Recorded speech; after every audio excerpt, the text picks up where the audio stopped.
On November 21st, the world will mark the 20th anniversary of the Dayton Agreement, which ended the conflict in Bosnia and Herzegovina that began in April 1992. Last July, the senator from New Hampshire and I had the privilege and distinct honor of being part of a delegation of United States House and Senate members to visit Srebrenica as part of the official U.S. delegation to remember the genocide in Srebrenica on its 20th anniversary. So some few months later now, in November, we commemorate a happy occasion, a positive development in the history of Europe and in international relations, that being the Dayton Accord. I want to commend a bipartisan duo for securing approval within the United States. President Bill Clinton, a Democrat, Speaker Newt Gingrich, a Republican, were both instrumental, along with a host of others, in persuading on a nonpartisan basis Americans and American congressmen to support this agreement, which involved a bit of risk for the United States. It involved troops of the United States going into this area and risking their safety in order to make this accord work. And so I appreciate this, and on the 20th anniversary of that agreement and their leadership, I commend them. The Dayton Agreement was part of a response to a conflict that helped the international community transition from a world divided between East and West in order to meet post-Cold War challenges. Let me just mention three accomplishments of the Dayton Accords, and then perhaps I will let Senator Shaheen speak for a few moments about that aspect of it, and then we'll talk about some legislation that she and I have had the honor and privilege of working on together as a result of this trip that she and I took along with others to commemorate this tragedy in Srebrenica, and we'll talk about that. But let's back to the Dayton Accords. Among the accomplishments, a successful and robust peacekeeping force under NATO actually replaced the UN peacekeeping group with a NATO command group. It was deployed for the first time, and NATO also intervened out of area for the first time to make peace. Secondly, persons were held accountable for war crimes on an international basis, crimes against humanity and genocide. This is the first time this had happened since World War II. And thirdly, international cooperation on demining and a concerted search for missing persons became essential parts of the post-conflict recovery. Dayton also put the OSCE in center stage, the Organization for Security and Cooperation in Europe, of which I am a committee chair representing the United States of America. The accord mandated that the OSCE oversee arms control efforts and develop confidence-building measures within Bosnia and regionally, and make it possible for a country divided and almost destroyed by war to hold elections on a reasonably democratic basis. So let's celebrate that accomplishment, and I'm sure the senator from New Hampshire will have some more important insights to offer at this point. Mr. President. Senator from New Hampshire. I'm really pleased to be here on the floor with my friend and colleague from Mississippi to talk about Bosnia-Herzegovina and about our trip to commemorate the horrible massacre in Srebrenica that occurred in 1995. You know, as Senator Wicker has said, that was a very moving trip for me. And one of the things that was very particular to New Hampshire that I found hopeful was listening to the very young mayor from Srebrenica, the current mayor, whose name is Kamil Durakovic. And he had actually spent a number of years in New Hampshire and had gone to Southern New Hampshire University. His family had fled after the massacre from Bosnia and come to New Hampshire, and he had gone back in 2005 and gotten elected mayor. And one of the things that he talked about was the need to really work with Serbia, to work across the ethnic and religious lines in Bosnia to achieve peace. And it was, as Senator Wicker says, so heartening to think that we were actually able to get these Dayton Accords that ended that long conflict in Bosnia, very bitter and bloody, and see some real progress. And one of the things we talked about on the flight back with President Clinton and former Secretary of State Madeleine Albright was what we could do to help Bosnia continue to progress and move forward, because one of their challenges is economic. Really, this is a country that has a very high level of education. It has lots of young people who need opportunities for the future. And so we talked about whether there was a way that we in Congress could look at trying to provide some economic help for Bosnia in the future.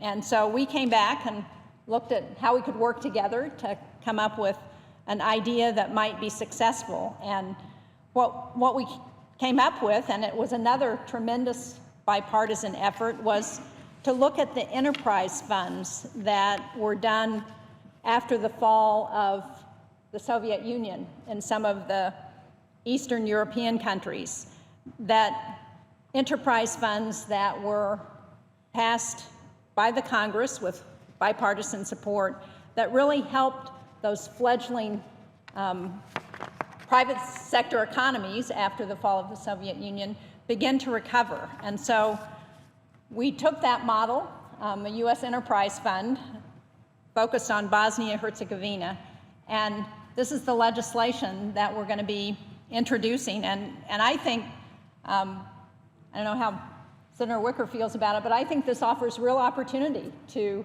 Bosnia, because we can leverage a very small amount of public resources through the private sector, through other local funds that might be available in Bosnia, and see real progress on the economic front that will create jobs, that will help those young people stay in the country and build a strong country. So for my friend from Mississippi, I think this is a really good way to provide some of the assistance that they're going to need. Would you agree?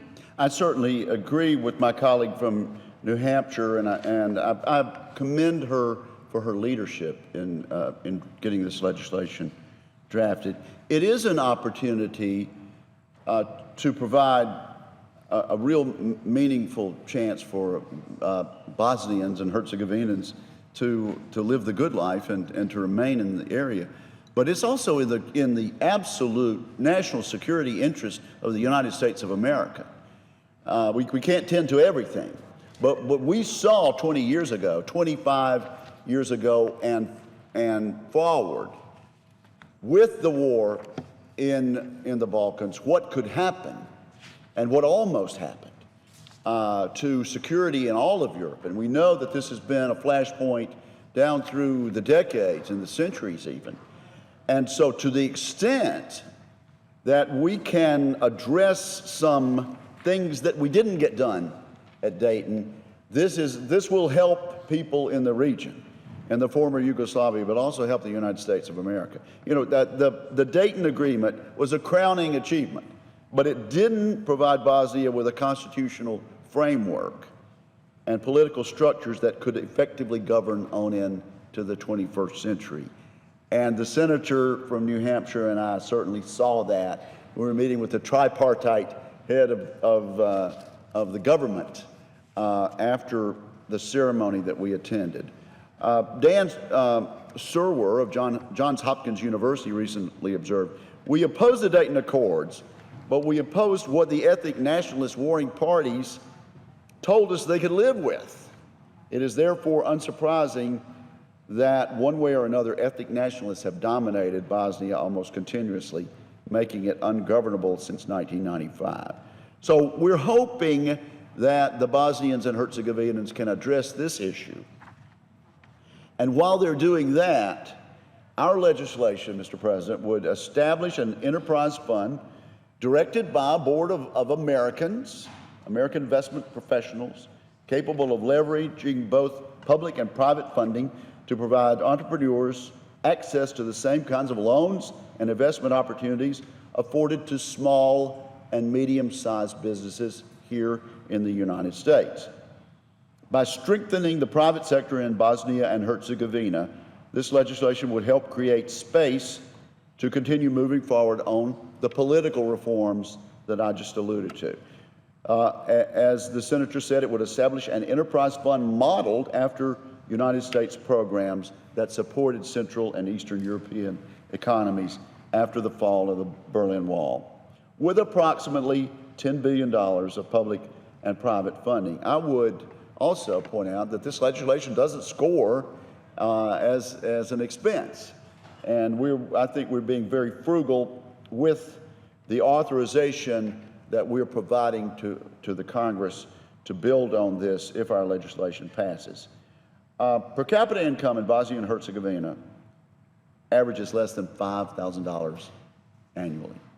And that's a shame 20 years after the Dayton Accords.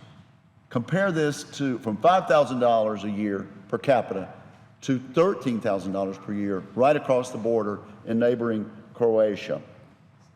The unemployment rate it stands at 40%. Things are at a critical juncture, Mr. President, in this country. And that's why I think our trip over there with former President Clinton, with former Secretary Albright and members from the House of Representatives came at such an important time and prompted us to work together on legislation to help make the situation better for individuals over there, but help make our national security stronger and more reliable here in America. Mr. President, as my colleague from Mississippi points out, this really is critical, not just to Bosnia and its future, but this is also about the national security of the United States. And you talked about the Balkans. We know that World War I began in the Balkans. We know that it has continued to be a part of Europe where Russian aggression and Russian efforts to subvert the governments there continues, where they continue their activity. It is a place where we have a number of different ethnic groups and different religions converging. So it is a place where we need to keep supporting Bosnia and Herzegovina. We need to look at how we can help them ensure their continued progress towards the West in Europe and also towards economic prosperity. And I traveled there in 2010 with former Senator Voinovich from Ohio, who had done a lot of work on the Balkans when he was in the Senate. And I'll never forget, we had a lunch with a number of young people there, mostly college students or recent graduates. And we talked to them about what they saw in the future of the country. And there was so much hopelessness in that conversation because they didn't see the kind of opportunities that we want young people to see as they're thinking about their futures and their children and what's going to happen in their country. And so this, I think, is a partial answer to how can we help them provide that economic prosperity that they're looking forward to. And finally, I think what has happened in Bosnia-Herzegovina with the Dayton Accords is a model for all of its flaws that we can look to as we're looking at the challenges that we face in Syria. Because the Bosniaks, the Serbs, the Croatians, the Muslims, the Orthodox Christians, and the Roman Catholics all came together. They agreed to end the conflict in Bosnia. They agreed to try to build a successful democracy and a strong economy to create a successful multi-ethnic, multi-sectarian state under very difficult circumstances. And while we need to continue to look at how the Dayton Accords should change, it is still a milestone in what happened with that conflict, and I think serves as a model for so many other regions where there's conflict in the world.